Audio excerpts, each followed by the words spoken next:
শুনছেন গল্প স্বল্প 107 FM রেইনবোতে। গল্প স্বল্প, গল্প স্বল্প। গল্পের সব চরিত্র কাল্পনিক, বাস্তবের সঙ্গে এর কোনো রকম মিল সম্পূর্ণ কাকতালীয়। চরিত্র ও ঘটনা সাহিত্যের প্রয়োজনে নির্মিত। কারোর সংবেদনশীলতাকে আঘাত করা আমাদের উদ্দেশ্য নয়। ধূমপান ও মদ্যপান স্বাস্থ্যের পক্ষে ক্ষতিকারক। 107 FM রেইনবো এটি সমর্থন করে না। 107 FM রেইনবোতে গল্প স্বল্প অরিজিনালসে আজ আমাদের নিবেদন ডক্টর সুচিস্মিতা দেবের লেখা কালিম্পংয়ে কেলেঙ্কারি। লেখিকার জন্ম 1956 সালে। সাহিত্যের জগতে লেখিকা হিসেবে আত্মপ্রকাশ 2015-তে। বাংলা ভাষায় প্রকাশিত নামকরা পত্রিকায় তাঁর লেখা গল্প পাঠক মহলে তাঁকে পরিচিতি এনে দিয়েছে।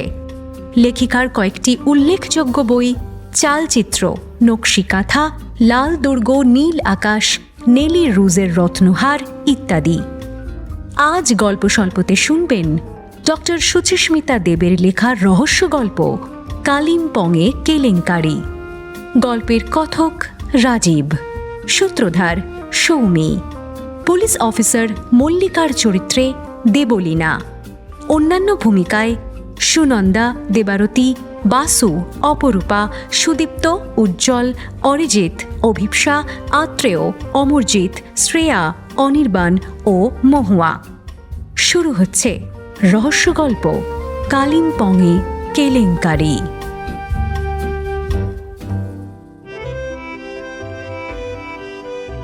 উঠল বাই তো কটক যাই।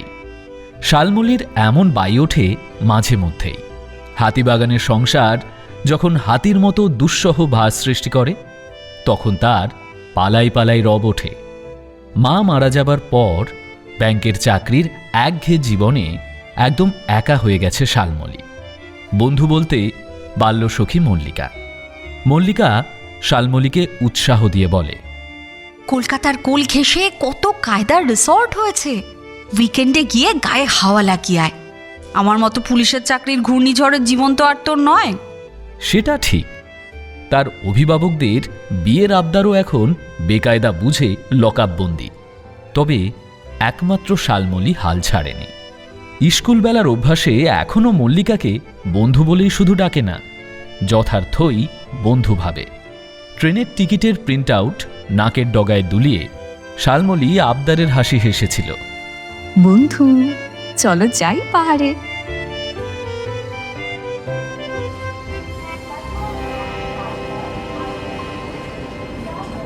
ভোর 6টায় ট্রেন ছাড়ল। ঝকঝকে বগি, দেয়াল জোড়া কাচের জানলায় চোখ রেখে আরামে শরীর ছেড়ে দিয়ে শালমলির উপর কৃতজ্ঞতায় ভরে ওঠে মল্লিকা। আমি না নিজেও বুঝিনি যে ছুটির জন্যে মনটা কিরকম একটা আকুপাকু করছিল আমার। ওফ, তোমাকে হ্যাটস অফ। কি করে যে ওই পোদ্দার বাবুকে রাজি করালে। সে আমি তোমার ওসি স্যারকে হেব্বি কনভিন্স করেছি। সোজা বলেছি, এই কাজ পাগলা মল্লিকাকে কিছুদিনের জন্য ঘাড় ধাক্কা দিয়ে আপনার থানা থেকে বার করে দিন তো স্যার। কি বলবো স্যার, একটা বয়ফ্রেন্ডও হলো না এতদিনে। এইসব বললে? আরও বললাম, আপনি তো স্যার চোর ডাকাত পিটিয়ে এসে রবীন্দ্রসঙ্গীতকে নিজেকে সর্বদা সুরে বেঁধে রাখেন। পুলিশের হাই স্ট্রেস চাকরিতে মনটাকে তরতাজা রাখার প্রয়োজন আপনি বুঝবেন স্যার।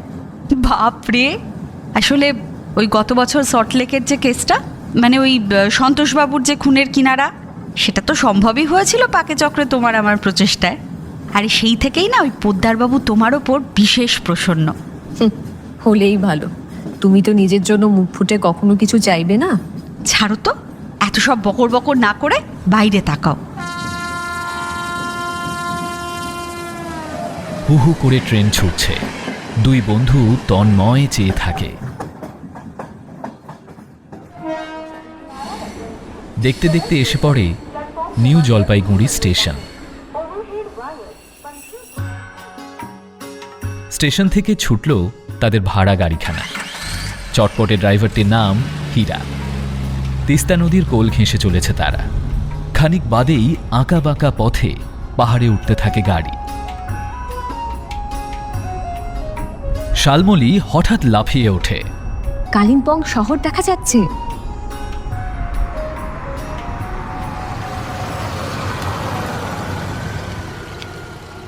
বাহ, হোমস্টের নামটি তো বেশ সুন্দর, পারিজাত।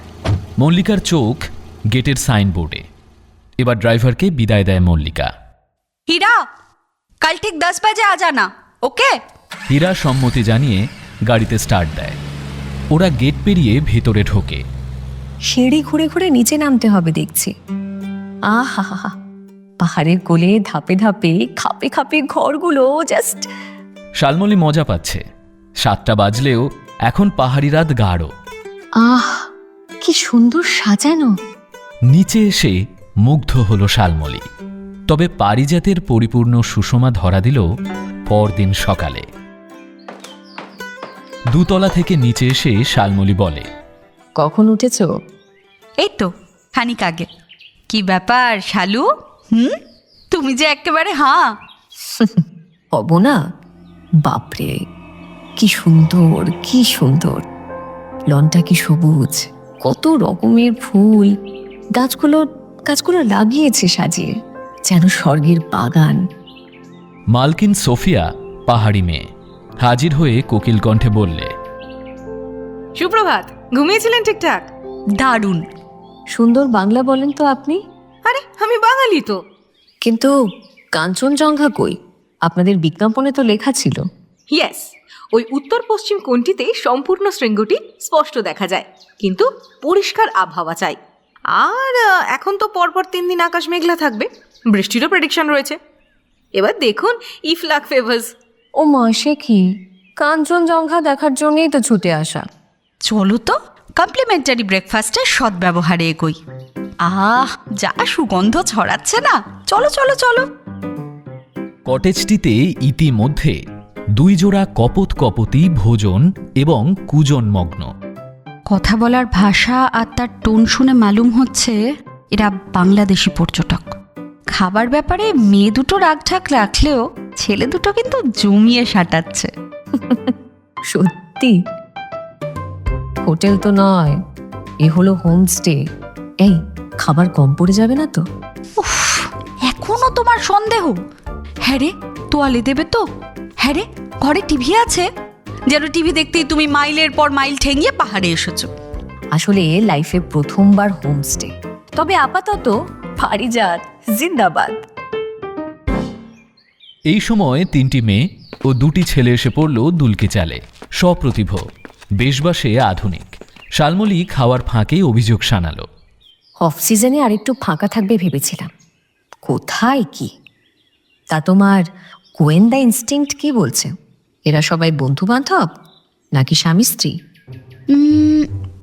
বিদেশিরা 2 জোড়া স্বামী স্ত্রী, আর ওই যে নতুন শাখাপলা এই রোগা মেয়েটা সদ্য বিবাহিতা, সম্ভবত মধুচন্দ্রিমা।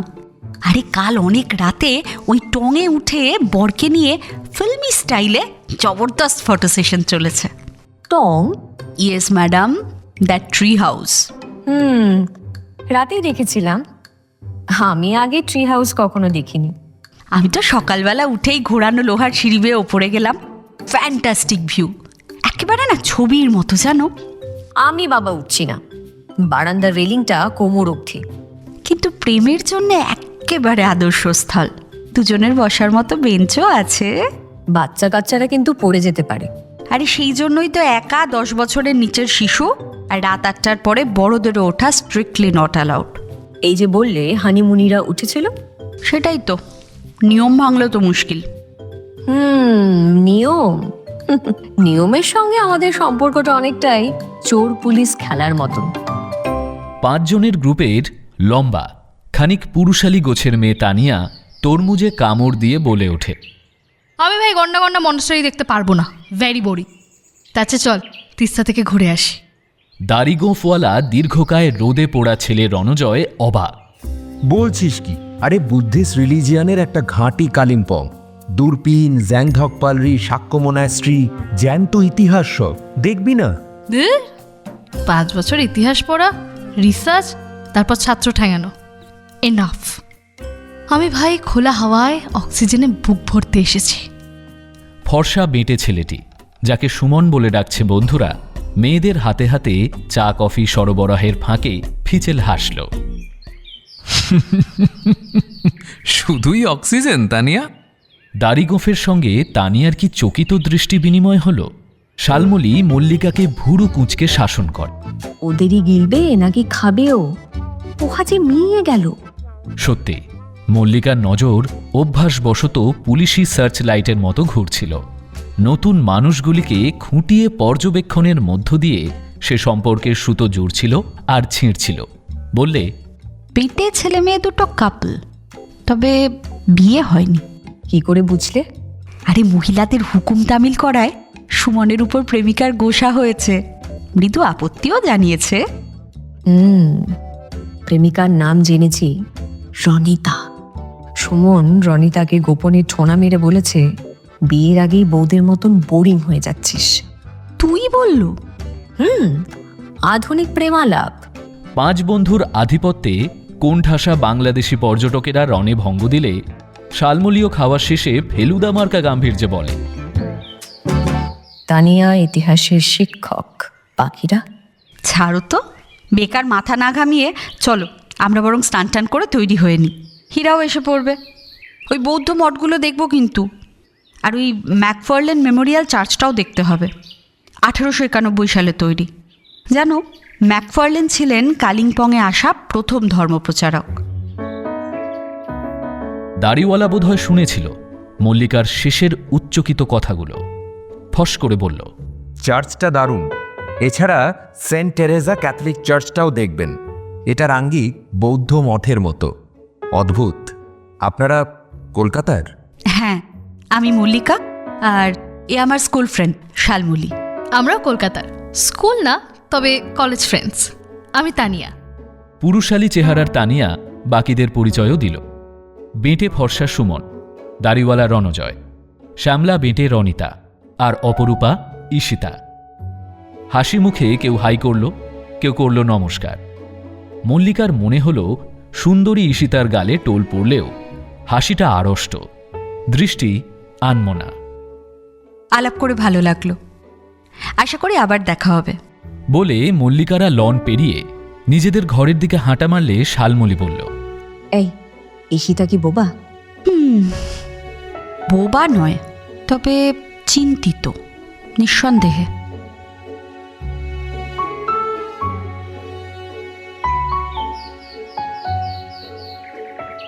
মল্লিকা সকাল 8টা অবধি কম্বলের ওমের সুখ কামড়ে বিছানায় পড়েছিল।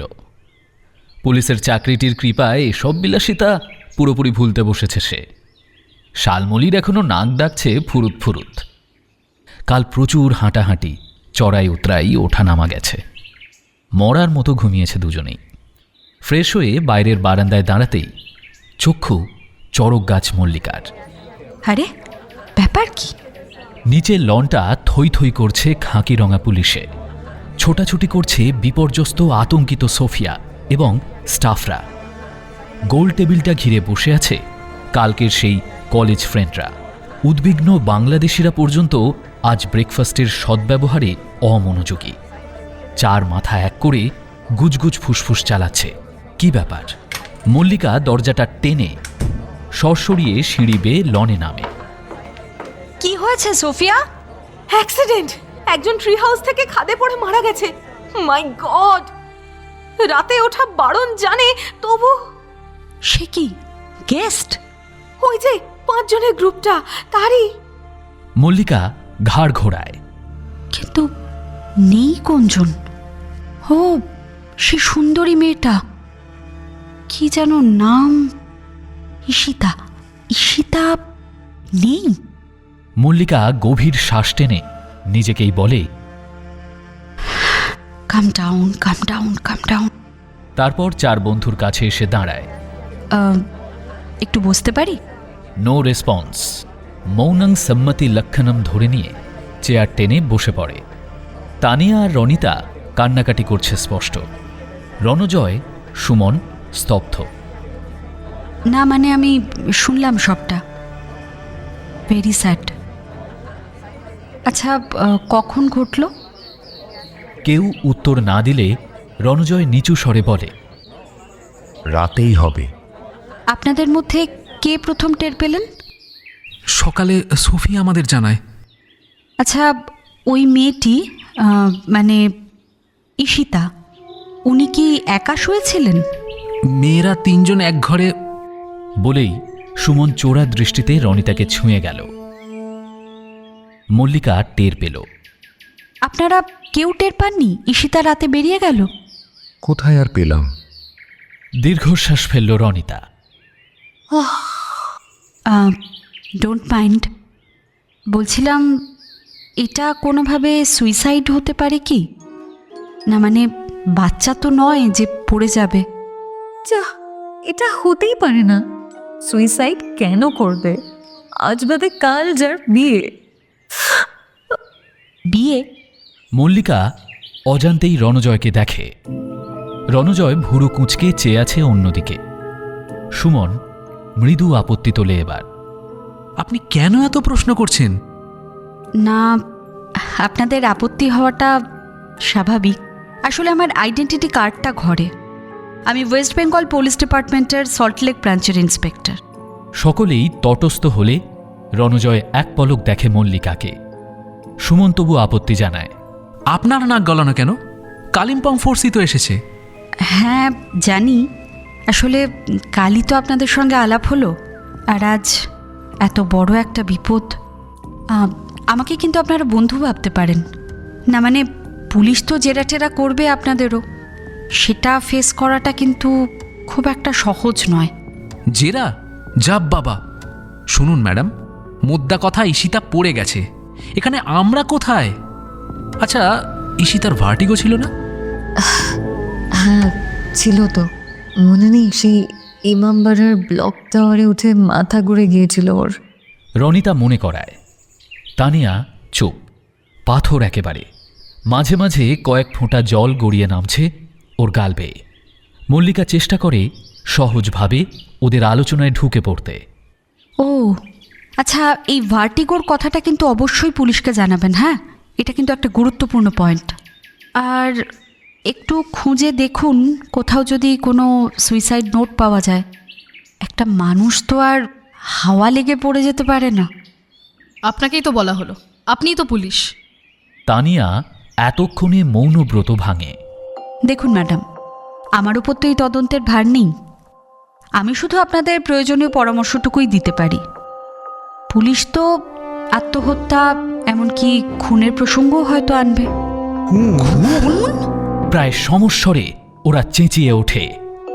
ডেফিনেটলি, এটা তো একটা অস্বাভাবিক মৃত্যু না, কাজেই তদন্ত তো হবেই। পোস্টমর্টেম, ভিসেরা রিপোর্ট, এই সব কিছু থেকেই প্রকৃত কারণটা বেরোবে। চার মূর্তির তানিয়া বাদে বাকিরা দৃশ্যত শঙ্কিত। তানিয়ার সঙ্গে কি অন্তরঙ্গ বেশি ছিল? শোকের প্রকাশ যেন সেটাই বলছে। বাংলাদেশিরা গুটি গুটি পায়ে হাজির হয়েছে। একজন বলে, দিদি আপনি নাকি পুলিশ, একটু কন তো, আমরা কি ফাঁসা গেলাম? আমাকে কি এখান থেকে আর যাইতে দিব না? হ্যাঁ, তেমনটাই তো মনে হচ্ছে।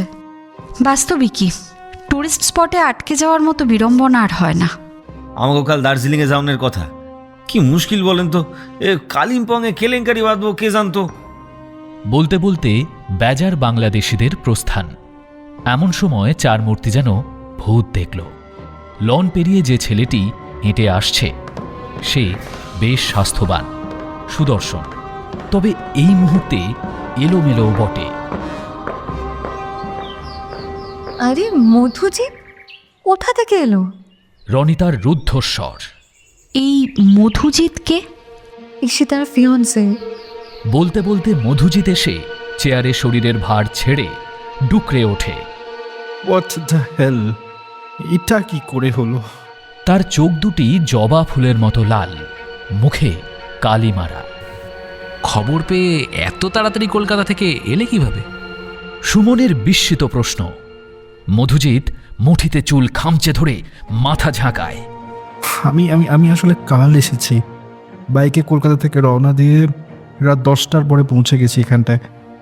অ্যানেক্স বিল্ডিংয়ে লুকিয়েছিলাম, ভেবেছিলাম সকালে ঈশিতাকে আপনাদের সবাইকে চমকে দেব। এত কাণ্ড করে এসে অবশ্যই সকলকে যথেষ্ট চমকে দিয়েছেন, এবং হয়তো নিজেও চমকেছেন তার থেকে বেশি। আসলে কি জানেন তো, আপনার এই লুকোচুরি খেলাটায় রহস্যের জটটা নিঃসন্দেহে আরও খানিকটা পাকালো। মল্লিকা শালমলিকে নিয়ে খাদের দিকে হাঁটা দিল।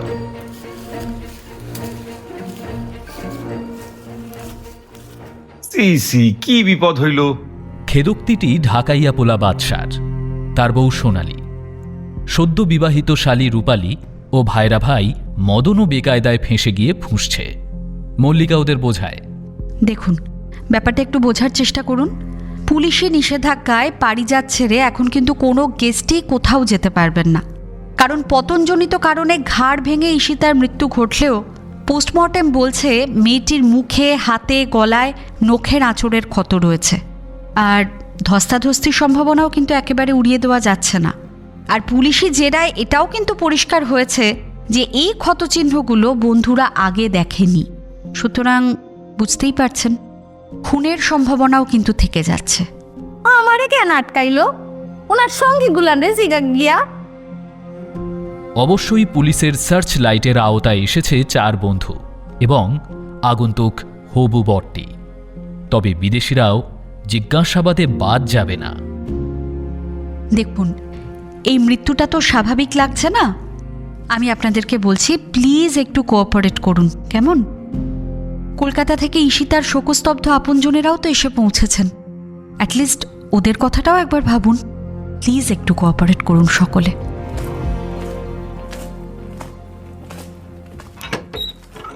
ঘরে এসে মল্লিকা দেখে শালমলিও আপাতত অবসাদে শয্যাশায়ী। বেড়ানোর নিকুচি করেছে বলে সে পাশ ফিরে শুল। এমন সময় দরজায় টোকা। সুমন। ম্যাডাম, একটু কথা ছিল, মানে গোপনে আর কি। অগত্যা শালমলি বেজার মুখে ঘর ছাড়ে। ম্যাডাম, আমি পুলিশকে বলিনি, কাল রাতে আমি একটু কেলো করেছি। ওই মেয়েদের বড়সড় স্যুটে আফটার লাঞ্চ আমাদের একটা আড্ডা চলছিল। রনিতার সঙ্গে আমার একটু মন কষাকষি হয়েছিল। অন গড, ঈশিতার সঙ্গে তার কোনো সম্পর্ক নেই ম্যাডাম।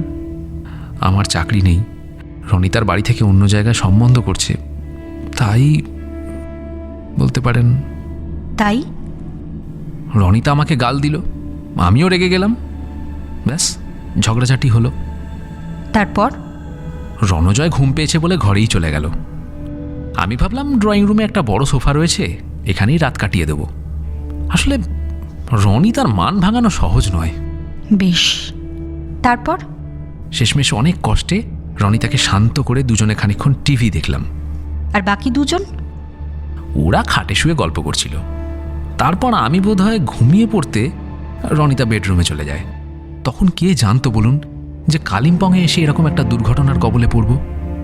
ম্যাডাম, বলছি, এটা আত্মহত্যা নাকি খুন? কি হতে পারে? দেখুন, এখনো পর্যন্ত তো কোনো সুইসাইড নোট পাওয়া যায়নি। আপনি সব সত্যি বলছেন তো? না, মানে ঈশিতাকে নিয়ে রনিতার সঙ্গে আপনার কোনো মন কষাকষি হয়নি তো? দেখুন, সরাসরিই বলি, মানে কোনো ত্রিকোণ প্রেম টেমের চক্কর নেই তো? যা কি যে বলেন, ঈশিতা তো আকাশের চাঁদ, বেকার বেকার আমাকে পাত্তা দেবে কেন? তবে হ্যাঁ, ভালো বন্ধু ছিল। আপনাকে তাহলে একটা কথা বলেই ফেলি।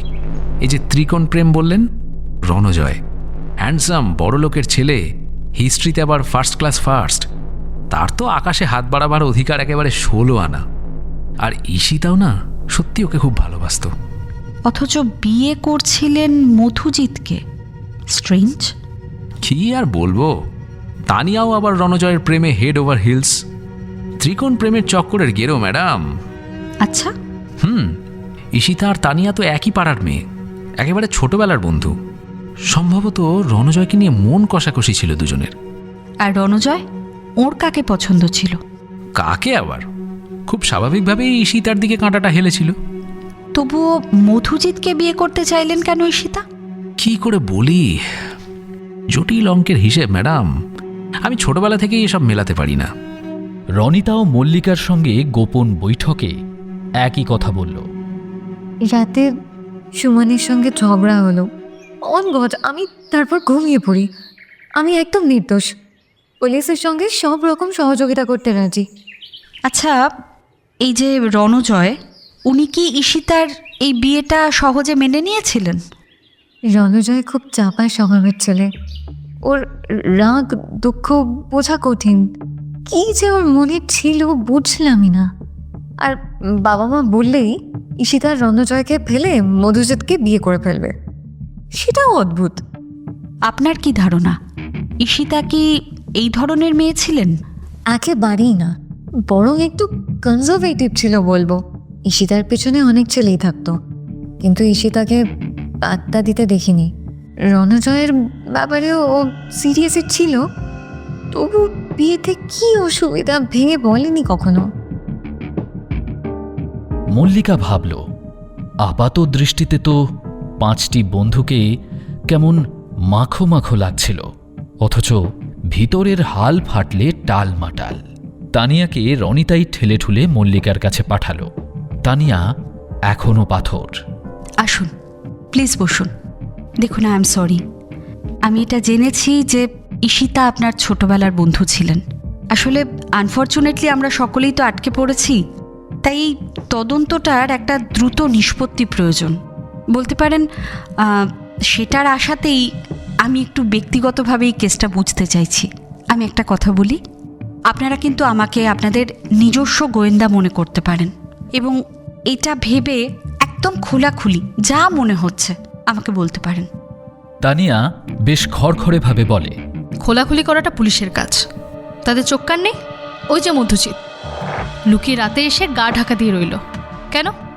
ভাবি বউকে সন্দেহ? পুরনো প্রেমিক রণজয়ের সঙ্গে কালিম্পংয়ে এসে আবার না জানি কি করছে। নির্ঘাত গোপনে সেটাই জানতে এসেছিল এবং প্রমাণও পেয়েছিল। প্রমাণ পেয়েছিল? পুলিশকে বলিনি। সেই রাতে ঈশিতা রণজয়ের নির্দেশে চুপি চুপি বাইরে গিয়েছিল। সে কি? এ কথা আপনি পুলিশকে বলেননি কেন? ভয় করছিল। কি আশ্চর্য, এইটা কিন্তু আপনি একদমই ঠিক করেননি। আচ্ছা ঠিক আছে, আপাতত আমাকে সবটা খুলে বলুন। আচ্ছা, সুমন উনি কি আপনাদের সুইটে ঘুমিয়েছিলেন? হ্যাঁ। তারপর কি হলো? আমরা অন্ধকারে শুয়ে খানিকক্ষণ গল্প করলাম। তারপর ঈশিতা বলল, চল এবার ঘুমাই। বেশ খানিকক্ষণ বাদে হঠাৎ টুমটুম করে ঈশিতার ফোনে পরপর মেসেজ এলে ও উঠে বসে উত্তেজিতভাবে মেসেজ লিখতে লাগলো। আপনি তখনও ঘুমোননি? না, গল্পে গল্পে মাথা গরম হয়ে গিয়েছিল। ঈশিতা ভেবেছিল আমি ঘুমোচ্ছি। ও সন্তর্পণে একটা জ্যাকেট চাপিয়ে নিঃশব্দে পা টিপে টিপে বিড়ালের মতো বেরোলো। ওর ভাবভঙ্গিতে আমার কেমন সন্দেহ হলো। আমিও বেরোলাম বারান্দায়। ঈশিতাকে দেখলাম লন পেরিয়ে খাদের দিকে যেতে। আপনি দেখলেন? মানে অমাবস্যার অন্ধকারে দেখা গেল? টুনি বাল্বের আলোয় দেখলাম ট্রি হাউসের নিচে রণজয় দাঁড়িয়েছিল। রণজয়? হ্যাঁ, অন্ধকারেও আকৃতিটা তো বোঝা যায়। তাছাড়া সুমন্ত রুমে। মধুজিৎ নয় কেন? মধুজিৎ? মধুজিৎ সে যে এসেছে আমি তো তখন জানতামই না। অর্থাৎ আপনার ধারণায় রণজয় মেসেজগুলো করেছেন, তাই তো? অবশ্যই, এবং ঈশিতাকে ডাকে। তা রুমে ডাকলেই তো পারতেন। হঠাৎ ঠেঙিয়ে ট্রি হাউসে উঠলেন কেন? বারে, দুজনের শেষ রোমান্টিক সফরে ট্রি হাউসটাই তো স্বর্গ। স্বর্গই বটে। তারপর স্বর্গের সিঁড়ি বেয়ে উঠলেন দুজনে? উঠল, এবং রণজয় ঈশিতা কাছাকাছি বসে খানিকক্ষণ কথা টথা বলল। দূরে ওই গাছের ডালপালার ফাঁক দিয়ে এগুলো আপনি দেখতে পেলেন? বারান্দার কোনায় গিয়ে দেখুন, দেখা যায় কি না। বেশ, তারপর দুজনের মধ্যে কোনো ধস্তাধস্তি হলো? না না। আপনি কি ধাক্কা দিতে দেখলেন? না না, রণজয় তারপর একাই নামলো। আচ্ছা, মধুজিৎ তো তখন এসে গিয়েছিল, তাই না? তাহলে এমনও তো হতে পারে যে বারান্দা থেকে মধুজিৎ ওদের দেখে রেগে যায় এবং রণজয় নেমে এলে ট্রি হাউসে উঠে ঈশিতাকে ধাক্কাধাক্কি করে ফেলে দেয়। দেখুন, মধুজিতের রুমের সংলগ্ন বারান্দায় সেদিন সকালে কিন্তু প্রচুর পোড়া সিগারেটের টুকরো পাওয়া গেছে। মধুজিতের নিজস্ব ব্র্যান্ড। পুলিশি অনুমান সে হয়তো রাতে কোনো সময় কিছুক্ষণ বারান্দাতেই ছিল। অতএব আপনার অনুমানটাও কিন্তু ফেলে দেওয়ার মতো নয়। তবে মেসেজগুলো তো মধুজিতও করতে পারতেন, কি পারতেন না? যা, সেটা কি করে হয়? তবে বাইক চালিয়ে এত দূর গোপনে এলো কেন মধুজিৎ? লুকিয়ে থেকে সকালবেলা সকলকে চমকে দিতে? তেমনটাই তো বললো, তাই না? সেও বটে। আপনি কখন ঘরে এলেন? রণজা নেমে আসার পরপরই ঘরে ফিরে কাঁদতে কাঁদতে ঘুমিয়ে পড়লাম। ইস, কেন যে ঘুমালাম! ঈশিতার ঘরে ফেরা অবধি তো জেগে থাকতে পারতাম। আপনি তো আর বোঝেননি কি করতে চলেছে। বাই দ্য ওয়ে, আপনি কাঁদছিলেন কেন? বুঝলাম রণজয় এখনও ঈশিতাকে ভালোবাসে। আমাকে দেখতে ভালো না, রণজয় আমাকে কখনো পাত্তা দেয়নি, অথচ আমি ওকে ভালোবাসি ভীষণ। এই জীবনে রণজয়কে আমার পাওয়া হলো না। মধুজিৎ ঈশিতার বাবার বন্ধুর ছেলে। পারিবারিক বন্ধুত্বকে ওদের বাবা মায়েরা আত্মীয়তায় পরিণত করতে চাইলেন। রণজয় খেয়ালি, মেজাজি, তুলনায় মধুজিৎ আকর্ষণীয়, মাল্টিন্যাশনালের ভাইস প্রেসিডেন্ট, জিম করা শরীর, অস্ট্রেলিয়া সেটেল করবে। লোভে পড়ে গেছিল ঈশিত। আপনি পড়ান? কলেজে। আর রণজয়? রিসার্চ করছে, এশিয়াটিক সোসাইটি মুম্বাইতে যোগ দেওয়ার কথা। এত সব ব্রাইট ছেলে মেয়ে আপনারা, কি যে একটা বিশ্রী ঝামেলায় ফেঁসে গেলেন। রণজয়কে বলেছিলাম সারা জীবন ওকে আগলে রাখতে চাই। ও মুম্বাই যাবার আগে চেয়েছিলাম আমাদের বোঝাবুঝিতে শিলমোহর পড়ুক। তাই রনিতা বলতেই এই ট্রিপটায় রাজি হই, রণজয়কেও রাজি করাই। তাহলে এর মধ্যে আবার ঈশিতাকে টানলেন কেন? কলেজ লাইফ থেকে 5 জনে ট্রিপ করে অভ্যেস। ভেবেছিলাম সামনের মাসে বিয়ে, ঈশিতা রাজি হবে না, কিন্তু ও উৎসাহ দেখালো। আচ্ছা, মাথা ঘুরেও তো ঈশিতা পড়ে যেতে পারে, উঁচুতে উঠলে মাথা ঘুরত ওর।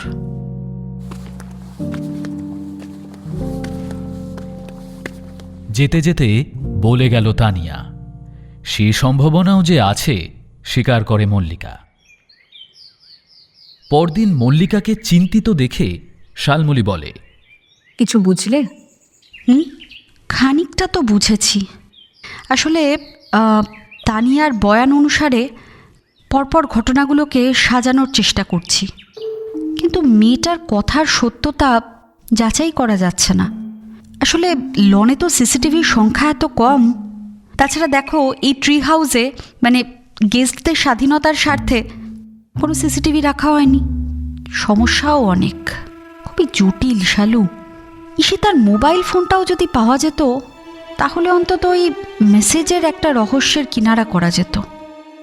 সে রাতে রণজয় না মধুজিৎ কে মেসেজ করে? আদৌ কি কেউ মেসেজ করেছিল? সেদিন রাতে ট্রি হাউসে কোনো পুরুষের সঙ্গে কি ঈশিতার ঘনিষ্ঠতা হয়েছিল? তানিয়া কি সবটা সত্যি বলছে? সব একেবারে ঘেটে ঘ হয়ে আছে শালু, খুব জটিল। রণজয় নিজে থেকে আসেনি, ওকে এক ফাঁকে ঘরে ডেকে নেয় মল্লিকা।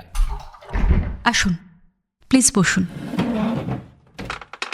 দেখুন রণজয়, এটা তো বুঝছেন যে পুলিশের সন্দেহের তালিকায় আপনার নামটাই কিন্তু সব থেকে উপরে। আর এই তদন্তের চাবিকাঠি ঈশিতার ফোনটা, ওটা উদ্ধার হলে মনে হয় অনেকগুলো গুরুত্বপূর্ণ বিষয় জানা যাবে। পুলিশকে আমি সে কথা জানিয়েছি। ফোনটা কেউ লুকিয়ে রেখেছে এমন সন্দেহ কিন্তু অমূলক নয়।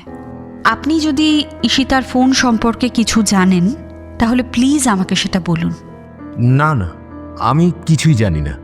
আচ্ছা, আপনি মাঝরাতে মেসেজ করে ঈশিতাকে ট্রি হাউসে ডেকেছিলেন কেন? আমি? কি বলছেন? আমার কি মাথা খারাপ? একে মাঝরাত, তাই ঈশিতার ভার্টিগো। একজন পুরুষের সঙ্গে ঈশিতা মধ্যরাতে ট্রি হাউসে বসেছিল, এমনটাই কিন্তু জানা যাচ্ছে। সেটা কি আমার জানার কথা? ঈশিতা মধুজিতের বাগদত্তা। আমি নিজেকে একজন ভদ্রলোক বলেই মনে করি। আপনার কি কাউকে সন্দেহ হয়? সুমন নয়, তবে মধুজিৎ তো ততক্ষণ এসে গিয়েছিল। ওরা একসাথে ঘোরাঘুরি করতেই পারে। আচ্ছা, আপনার সঙ্গে কি ঈশিতার প্রেম ছিল? বন্ধুত্ব, তারপর পারস্পরিক ভালো লাগা ছিল। আমার সমস্যার কারণে প্রেম হয়নি। ঠিক বুঝতে পারলাম না, একটু খুলে বলবেন প্লিজ। বাবা মায়ের ভাঙা সম্পর্কের জেরেই হয়তো প্রেম, বিয়ে এগুলোর ওপর আস্থা নেই আমার। ঈশিতা জানতেন এই কথা? জানত, সেজন্যই শেষমেশ মধুজিৎকে বিয়ে করতে রাজি হয়। ঈশিতা বিয়ে, সংসার, সন্তান এসব চাইতো, আমি সেগুলো দিতে পারতাম না। আপনি কি ঈশিতাকে কালিম্পংয়ে আসার জন্য জোরাজুরি করেছিলেন? না, ও নিজেই আসে। সম্ভবত আমাদের সম্পর্কটাকে শেষবারের মতো বুঝে নিতে চাইছিল। আমাকে বলেছিল আমি চাইলে বিয়ে ভেঙে দেবে। তো আপনার সিদ্ধান্ত কি বদলেছিল? বিয়ে আমার জন্য নয় বলেছিলাম আবারও। আর তানিয়া? তানিয়া এটাও জেনেছেন। দেখুন, মেয়েরা আবেগের ফানুষ। হ্যাঁ, তানিয়াও বোধ করি আমাকে। আপনি তো পুরুষ হিসেবে বেশ ভাগ্যবান রণজয়। না মানে, মেয়েরা আপনার জন্য একেবারে পাগল। মল্লিকার গলায় অনিচ্ছাকৃত শ্লেষ খেলল। ছেলে মানুষ সব জীবনের সত্যিকারের ক্রাইসিস সম্পর্কে অজ্ঞ। আপনাকে বলি, আমার বাবা মাকে বাড়ি থেকে তাড়িয়ে দেন। খুব কষ্ট পেয়ে মা মারা যান। আমি ভাবি কি জানেন তো, আমি তো ওই বাবারই ছেলে। আমিও যদি স্ত্রীকে কষ্ট দিই, তাড়িয়ে দিই বাড়ি থেকে। দেখুন, অপরাধ জগতে এই জাতীয় মানসিক সমস্যার শিকার যারা, তাদের মুখোমুখি আমি কিন্তু অনেকবারই হয়েছি। বাবার দুষ্কর্মের বোঝা ছেলে বয়ে নিয়ে চলেছে, যার জন্য ছেলে স্বাভাবিক জীবনের রূপ রস থেকে নিজেকে বঞ্চিত করে রাখছে আজীবন। তবে এক্ষেত্রে আমার ধারণা, আপনি যেহেতু আপনার মায়ের কষ্টটা বোঝেন, হয়তো আপনি আপনার স্ত্রীর সঙ্গে কোনো অন্যায় নাও করতে পারেন। হ্যাঁ, মনোবিদদের ধারণা আমার মধ্যে দ্বৈত সত্তা কাজ করছে। চিকিৎসা চলছে এই জন্য। পরশু ঈশিতা এত সব জানার পর আমার অধ্যায়টি বন্ধই করেছিল মনে হয়। তবে তানিয়া কিছুতেই মানছে না, বোঝাতেই পারছি না। ও যে এত জেদি আমি জানতাম না। অথবা আপনাকে হয়তো প্রচণ্ড ভালোবাসে। দেখুন রণজয়, ভালোবাসা কিন্তু কখনো কখনো বিচারের ধার ধারে না। প্রায় নিজেরই বয়সে এক যুবককে জ্ঞান দিয়ে ফেলে লজ্জিতই হয় মল্লিকা। রণজয়ের মুখের কঠিন রেখাগুলো সামান্য শিথিল হলে চশমার পেছনের দৃষ্টিটাও কুয়াশায় নরম হয়। জানলা দিয়ে পাহাড়ের শাড়ির ওপর চোখ রেখে বলে, পুলিশ সম্পর্কে দেখছি আমার ধারণা ভুল ছিল। মল্লিকা একটু অপ্রস্তুত হাসে। ঘর ছাড়ে রণজয়।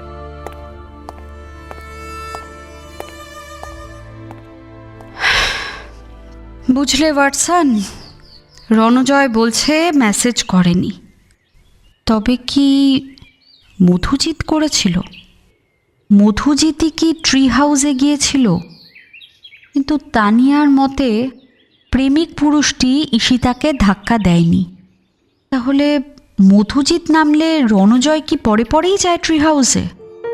ধস্তাধস্তি হলো দুজনের মধ্যে, তারপর ঈশিতাকে, না না, ধস্তাধস্তির পরে কি ঈশিতাকে ধাক্কা মেরে ফেলে? কিন্তু কেন? ঈর্ষা? Correct Watson, correct. ভাবো, রণজয়ের সঙ্গে ঘনিষ্ঠতা ছিল ঈশিতার। হঠাৎ ঈশিতা অন্য পুরুষের দিকে মোড় ঘুরলে রণজয়ের পক্ষে সেটা কি মেনে নেওয়া সহজ, স্বাভাবিক? আবার ভালোবাসে বলে রণজয়কে বাঁচাতে তানিয়া কি জেনে শুনে মধুজিতের দিকে সন্দেহের তীর ঘোরাচ্ছে? কে সত্যি বলছে, কে মিথ্যে বলছে, ভগবানই জানেন। এদিকে রণজয় গল্পে আরও একটা গিঁট পাকালো। দ্বৈত সত্তা, ডক্টর জেকল অ্যান্ড মিস্টার হাইড।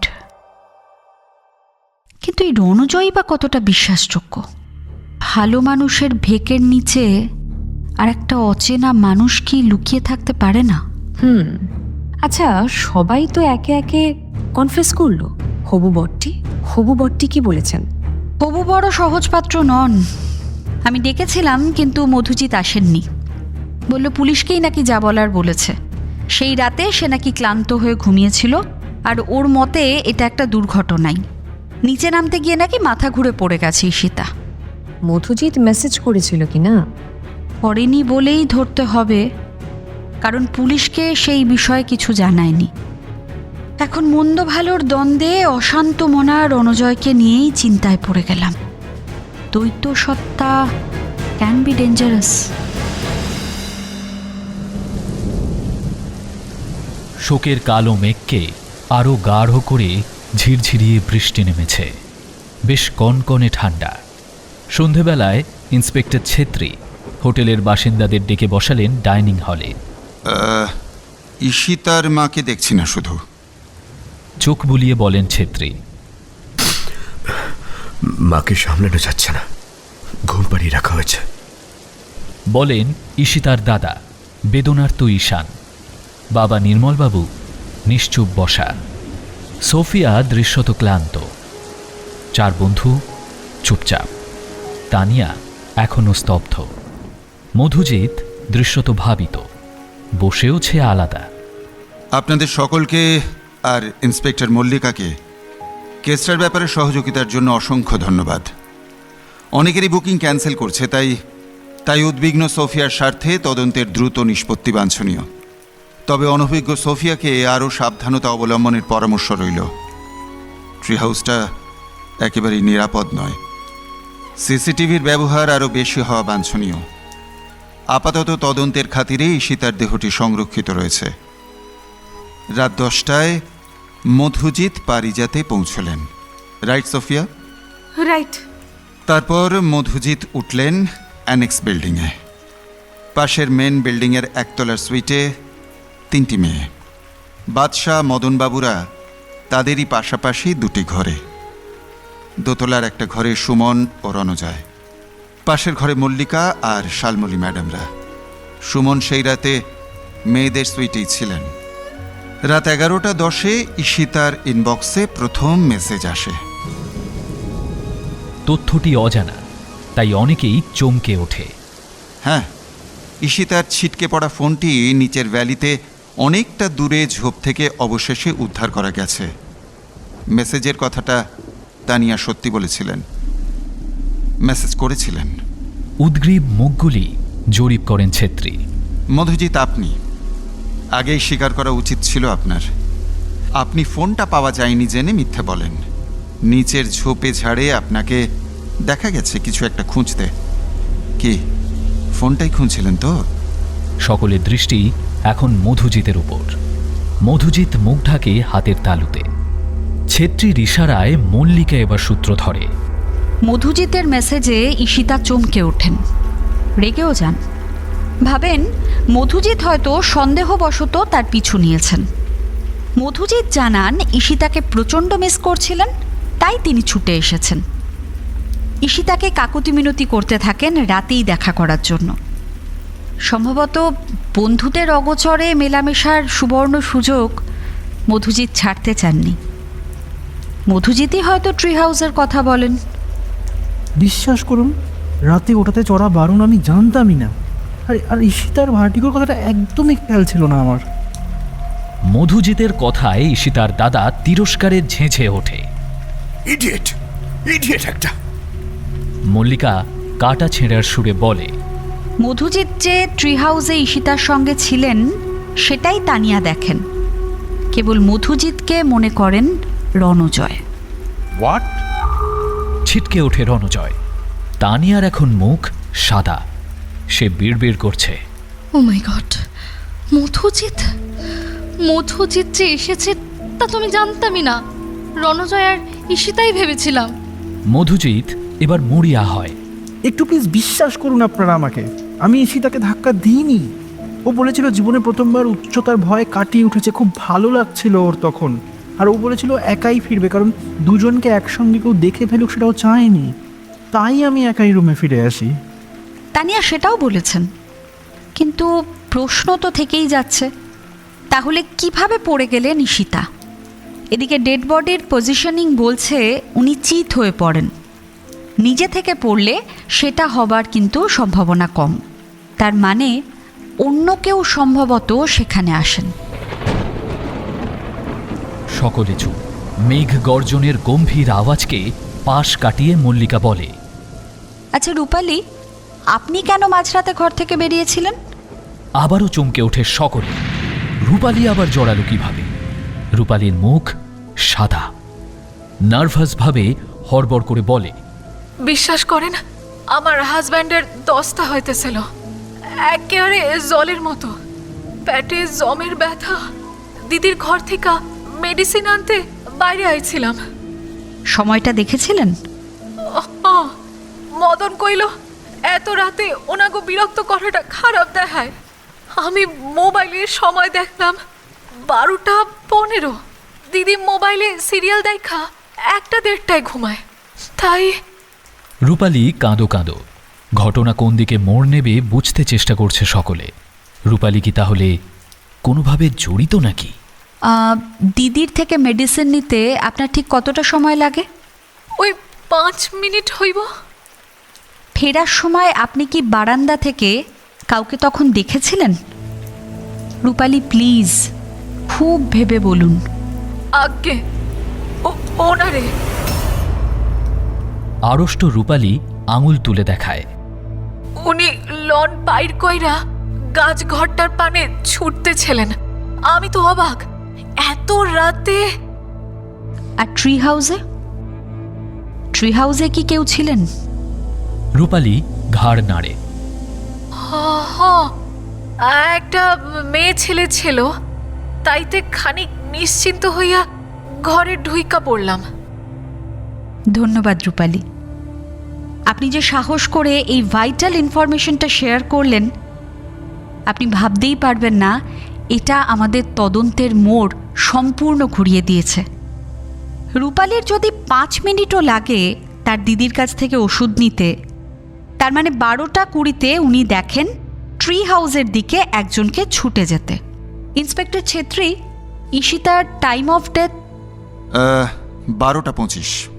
তাহলে তানিয়া, রাগে হিংসায় পাগল হয়ে আপনি কি ছুটে গিয়ে ফেলে দিলেন আপনার বন্ধুকে? চাবুকের মতো আছড়ে পড়ে মল্লিকার প্রশ্ন। অভিযোগের তীরটির আচমকা অভিমুখ বদলে আতঙ্কিত সকলে অবিশ্বাসে চেয়ে আছে তানিয়ার দিকে। আমি? হ্যাঁ আপনি। রূপালীর সাক্ষ্য ছাড়াও ঈশিতার আঙুলে কয়েক গাছি লালচে চুলও পাওয়া গেছে, এবং ডিএনএতে নখের আঁচড় আর চুল কার সেটা কিন্তু প্রমাণ করা সম্ভব। সম্পূর্ণ পরাজিত তানিয়া আচমকা কান্নায় ভাঙে। বিকারগ্রস্তের মতো বলে,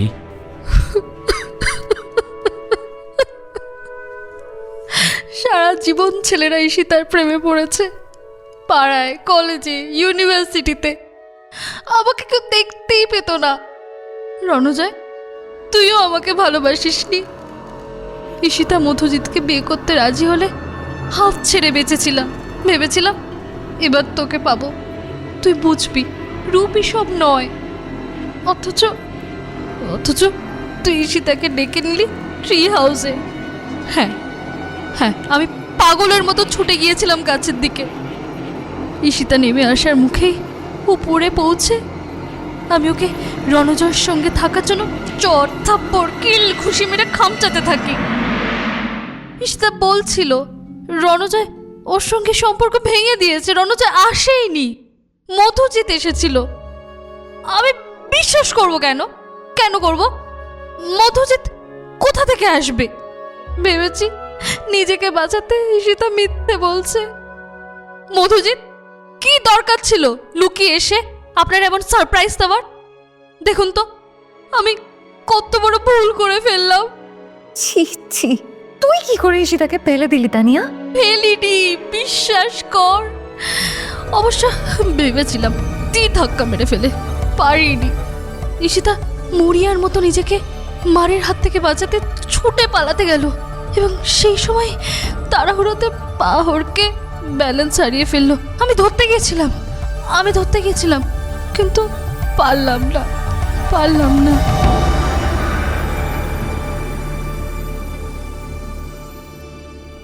শূন্য দৃষ্টিতে সামনের সাদা দেয়ালের দিকে চেয়ে থাকে তানিয়া।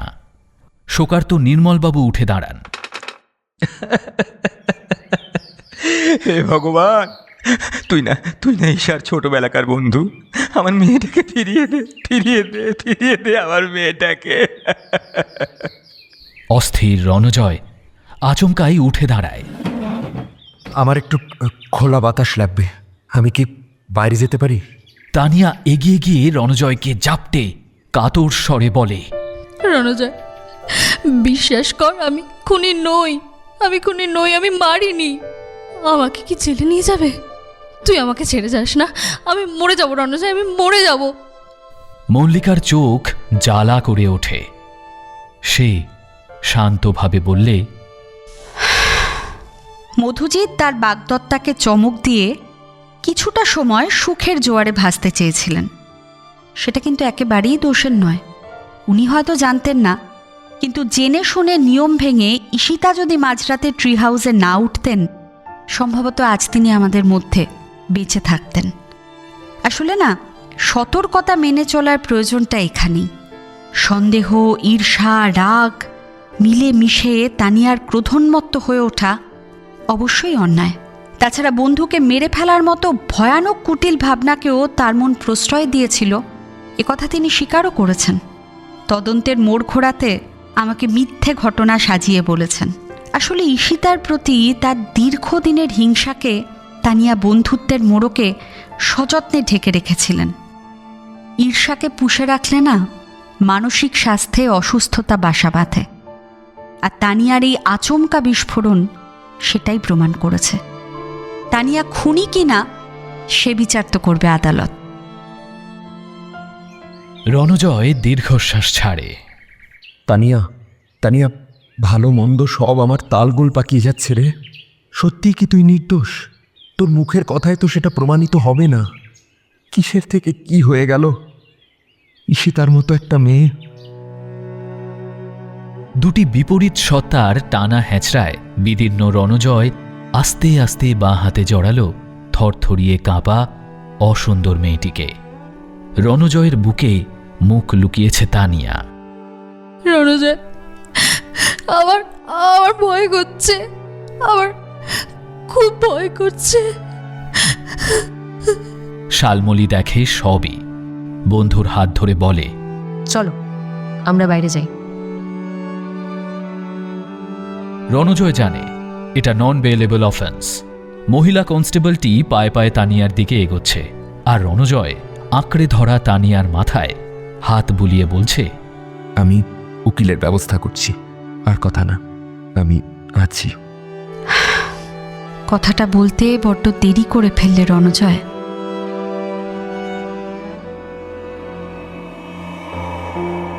আলোয় আলোয় আকাশ যেন সোনা ঝরাচ্ছে।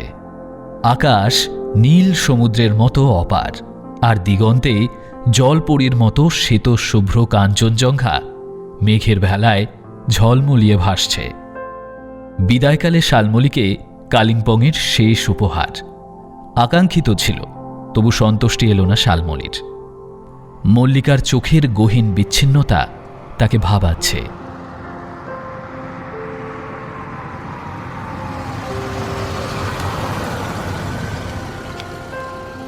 হীরা গাড়ি নিয়ে প্রস্তুত। মল্লিকারা বেরোবার মুখে। উস্কো শুষ্ক রণজয় এসে দাঁড়ালো, চোখ লাল। সারা রাত বোধহয় ঘুমোয়নি। ফিরে যাচ্ছেন? হ্যাঁ। মল্লিকা সোজাসুজি তাকিয়েছিল পুলিশের নির্মোহ দৃষ্টিতে। আপনার নাম্বারটা একটু দিন, যদি ভবিষ্যতে। রণজয়ের ক্লান্ত স্বর বুকে ধাক্কা মারে পুলিশ মেয়েটির। কেন বলুন তো? পুলিশি পরামর্শ চাইবেন? কেন? পুলিশদের বন্ধু থাকে না? থাকে। আপনি কবে ফিরছেন কলকাতায়? তানিয়ার বাবা আসছেন, একটু সামনে দিয়ে ফিরব। রণজয়ও খানিকটা সামলে উঠেছে ভেবে মল্লিকা আশ্বস্ত হয়েছিল।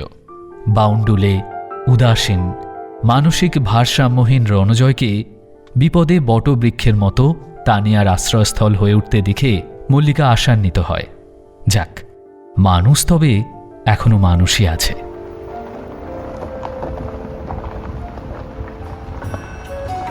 গাড়ি পাহাড় বেয়ে নামছে। মল্লিকা চলন্ত গাড়ির জানলা দিয়ে দেখে গোলাপি চেরি গাছটি ডালে ডালে ফুল ফুটিয়ে আপন সৌন্দর্যে বিভোর।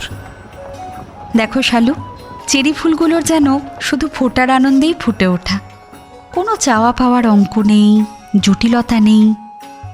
জানো শালু, জীবন বড় সুন্দর।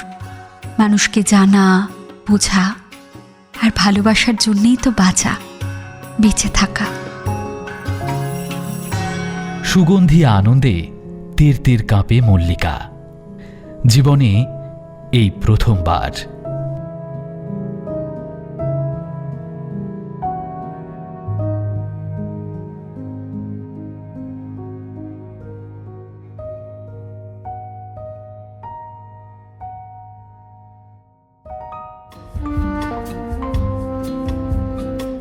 $107 FM রেইনবোতে গল্প স্বল্প অরিজিনালসে আজ শুনলেন ডক্টর সুচিস্মিতা দেবের লেখা রহস্য গল্প কালিম্পংয়ে কেলেঙ্কারি।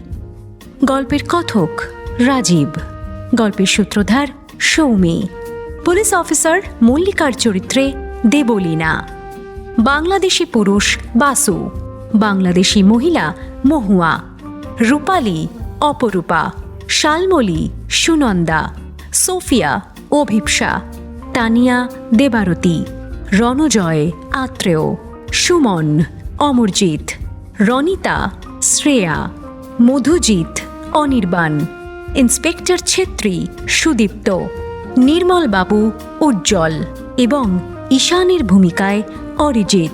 সমগ্র পরিকল্পনা ও পরিচালনা শুভদা। শুনলেন গল্প স্বল্প। আমাদের গল্প যে কোনো সময় শুনতে ভিজিট করুন আমাদের official YouTube channel Akashvani Kolkata.